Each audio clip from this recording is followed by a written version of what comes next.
नहीं बनेगा, नहीं बनेगा। कश्मीर में हिंदुओं का कातिल कौन? यूं कश्मीर और कौन? कश्मीर में हिंदुओं का कातिल कौन? यूं कश्मीर और कौन? पहले तुम्हें काम करो, खुशी छोड़ो आराम करो, पहले तुम्हें काम करो।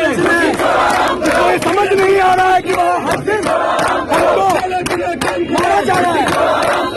हमारी एक करो, खुशी छोड़ो अमल करो, नहीं तो हमको कोई सोल्यूशन दो।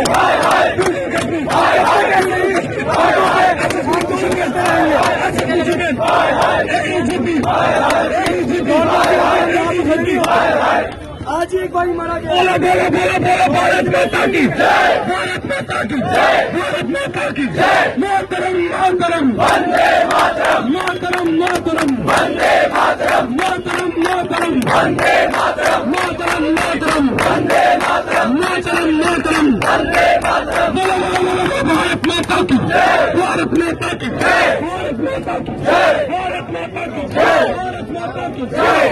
जब की बात करें तो 2 दिन पहले भी 3 जमुई राशन की मांग की उनके साथ और आज यहाँ पर आपके साथ पीसफुल तरीके से प्रोटेस्ट कर रहे थे।